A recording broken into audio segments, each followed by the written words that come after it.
ನಮಸ್ತೆ ಕರ್ನಾಟಕ ಬಂಧುಗಳೇ, ಪ್ರತಿಯೊಬ್ಬರೂ ಕೂಡ ತಮ್ಮ ಜೀವಿತಾವಧಿಯಲ್ಲಿ ಒಂದಲ್ಲ ಒಂದು ರೀತಿಯ ತಪ್ಪುಗಳನ್ನು ಅಥವಾ ಕರ್ಮಗಳನ್ನು ಮಾಡಿಯೇ ಇರುತ್ತೇವೆ.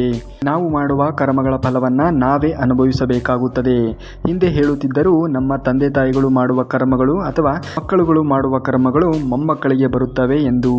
ಆದರೆ ಪ್ರಸ್ತುತ ದಿನಮಾನಗಳಲ್ಲಿ ಯಾರು ಯಾವ ತಪ್ಪು ಅಥವಾ ಯಾವ ಕರ್ಮಗಳನ್ನು ಮಾಡುತ್ತಾರೆಯೋ ಅವರೇ ತಮ್ಮ ಜೀವಿತಾವಧಿಯಲ್ಲಿ ಅಥವಾ ತಮ್ಮ ಜೀವನದ ಅಂತ್ಯದ ಒಳಗಾಗಿ ತಮ್ಮ ಕರ್ಮ ಅಥವಾ ತಮ್ಮ ತಪ್ಪಿನ ಫಲವನ್ನು ಆ ವ್ಯಕ್ತಿ ಅನುಭವಿಸಲೇಬೇಕಾಗುತ್ತದೆ.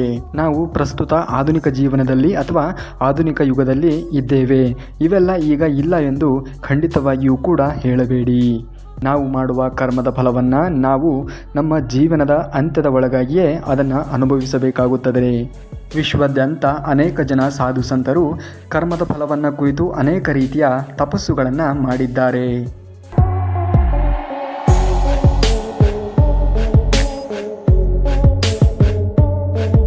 ಅವರುಗಳು ಹೇಳಿರುವುದು, ನಿಮ್ಮ ಜೀವನದ ಉದ್ದಕ್ಕೂ ನೀವು ಯಾವಾಗಲೂ ಬೇರೆಯವರಿಗಾಗಲಿ ಅಥವಾ ಬೇರೆಯವರು ಯಾವಾಗಲೂ ನಿಮಗಾಗಲಿ ಕೆಡಕನ್ನು ಬಯಸಬಾರದಂತೆ ಒಳ್ಳೆಯ ಮಾರ್ಗದಲ್ಲಿಯೇ ಇರಬೇಕು, ಯಾರಿಗೂ ಮೋಸ ಮಾಡಬಾರದು ಎಂದು ಹೇಳುತ್ತಾರೆ ತಪಸ್ವಿಗಳು.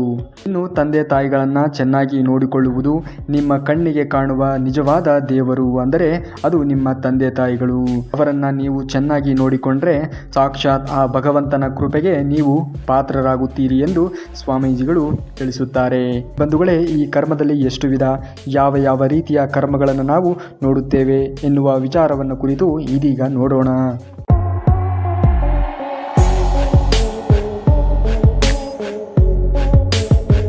ನಮ್ಮ ದಿನನಿತ್ಯದ ಕಾರ್ಯಚಟುವಟಿಕೆಗಳಿಗೆ ಸಂಬಂಧಿಸಿದ್ದೇ ಈ ಕ್ರಿಯಮಾನ ಕರ್ಮವಾಗಿದೆ. ಮನುಷ್ಯ ಸೂರ್ಯೋದಯ ಆದ ನಂತರ ಎದ್ದು ರಾತ್ರಿ ಮಲಗುವವರೆಗೂ ತನ್ನ ಆಲೋಚನೆಗಳಿಗೆ ತಕ್ಕಂತೆ, ತನ್ನ ಬೆಳವಣಿಗೆಗಳಿಗೆ ತಕ್ಕಂತೆ ಬೇಕಾದ ಎಲ್ಲ ರೀತಿಯ ಕೆಲಸಗಳನ್ನು ಮಾಡಿಕೊಳ್ಳುತ್ತಾನೆಯೋ ಇದನ್ನೇ ನಾವು ಕ್ರಿಯಾಕರ್ಮವೆಂದು ಕರೆಯುತ್ತಾರೆ. ಇನ್ನು ಎರಡನೆಯದಾಗಿ ಸಂಚಿತ ಕರ್ಮ.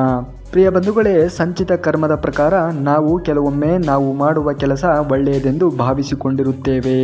ಆದರೆ ಕೆಲವೊಮ್ಮೆ ಆ ಕೆಲಸದ ಬಗ್ಗೆ ಯೋಚಿಸಬೇಕಾಗುತ್ತದೆ. ನಾವು ತಿಳಿದುಕೊಂಡಿರುವುದೆಲ್ಲವೂ ಕೂಡ ಸರಿ ಎಂದು ಭಾವಿಸಿಕೊಳ್ಳುವುದು ತಪ್ಪು. ಹಾಗಾಗಿ ನಾವು ಮಾಡುವ ಕೆಲಸದ ಬಗ್ಗೆ ಸ್ವಲ್ಪ ಯೋಚಿಸಬೇಕಾಗುತ್ತದೆ.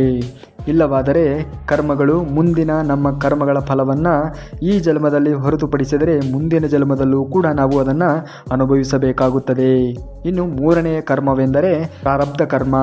ಬಂಧುಗಳೇ, ನಾವು ಮಾಡುವ ಒಳ್ಳೆಯ ಅಥವಾ ತಪ್ಪಿನ ಕೆಲಸಕ್ಕೆ ಅನುಗುಣವಾಗಿಯೇ ಈ ಪ್ರಾರಬ್ಧ ಕರ್ಮದಲ್ಲಿ ಫಲವನ್ನು ಪಡೆಯುತ್ತೇವೆ. ನಾವು ಒಳ್ಳೆಯ ಕಾರ್ಯಗಳನ್ನು ಅಥವಾ ಒಳ್ಳೆಯ ಕರ್ಮಗಳನ್ನು ಮಾಡಿದರೆ ಅದರ ಫಲವನ್ನು ಒಳ್ಳೆಯ ರೀತಿಯಾಗಿಯೇ ಪಡೆಯುತ್ತೇವೆ. ನಾವು ಕೆಟ್ಟ ಕಾರ್ಯಗಳನ್ನು ಅಥವಾ ಕೆಟ್ಟ ಕರ್ಮಗಳನ್ನು ಮಾಡಿದ್ದೀವಿ ಎಂದರೆ ಅದರ ಫಲವನ್ನು ನಾವು ಕೆಟ್ಟದ್ದಾಗಿಯೇ ಅಥವಾ ಕೆಟ್ಟ ಫಲವನ್ನೇ ನಾವು ಪಡೆಯುತ್ತೇವೆ. ಒಂದು ವೇಳೆ ಈ ಜನ್ಮದಲ್ಲಿ ನಮಗೆ ಕರ್ಮದ ಫಲವನ್ನು ಪಡೆಯುವುದಕ್ಕೆ ಆಗುವುದಿಲ್ಲ ಎಂದರೆ ಮುಂದಿನ ಜನ್ಮದಲ್ಲಿಯೂ ಕೂಡ ನಾವು ಈ ಜನ್ಮದಲ್ಲಿ ಮಾಡಿರ್ತಕ್ಕಂತಹ ಕರ್ಮದ ಫಲವನ್ನು ಮುಂದಿನ ಜನ್ಮದಲ್ಲಿ ಪಡೆಯಬಹುದು. ಹಾಗೆಯೇ ಬಂಧುಗಳೇ, ಈ ಫಲಗಳು ನಾವು ನಿತ್ಯ ಜೀವನದಲ್ಲಿ ಮಾಡುವಂತಹ ಕೆಲಸಗಳಿಗೂ ಅನ್ವಯಿಸಬಹುದು. ನಾವು ಕೆಲವೊಮ್ಮೆ ಹಿಂದಿನ ಜನ್ಮದಲ್ಲಿ ಏನಾದರೂ ಮಾಡಿದ ತಪ್ಪಿನ ಫಲವಾಗಿರಬಹುದು.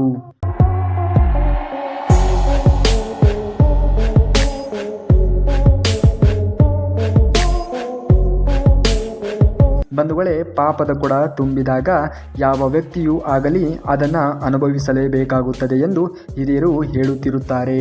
ಶ್ರೀಕೃಷ್ಣ ಪರಮಾತ್ಮನು ಭಗವದ್ಗೀತೆಯಲ್ಲಿ ಈ ರೀತಿಯಾಗಿ ಹೇಳುತ್ತಾನೆ, ನಾವು ದಿನನಿತ್ಯವೂ ನಮ್ಮ ಜವಾಬ್ದಾರಿಗಳನ್ನು ಮಾಡಲೇಬೇಕು, ಕರ್ಮದ ಫಲಕ್ಕಾಗಿ ಯಾವತ್ತೂ ಕೂಡ ಕಾಯಬಾರದು ಎಂದು ಶ್ರೀಕೃಷ್ಣ ಪರಮಾತ್ಮನು ಭಗವದ್ಗೀತೆಯಲ್ಲಿ ಹೇಳುತ್ತಾನೆ. ಇದಾಗಿತ್ತು ಕರ್ಮದ ಫಲವನ್ನು ಕುರಿತು ಒಂದಿಷ್ಟು ಮಾಹಿತಿಯನ್ನು ನಿಮಗೆ ತಿಳಿಸಿಕೊಡುವಂತಹ ಪ್ರಯತ್ನ. ಕರ್ಮದ ಫಲಗಳ ಬಗ್ಗೆ ನಿಮಗೇನನ್ನಿಸುತ್ತೆ ಕಮೆಂಟ್ ಬಾಕ್ಸಲ್ಲಿ ಕಮೆಂಟ್ ಮಾಡಿ. ಮುಂದಿನ ವಿಡಿಯೋದಲ್ಲಿ ಸಿಗುವವರೆಗೂ ಧನ್ಯವಾದ ಕರ್ನಾಟಕ.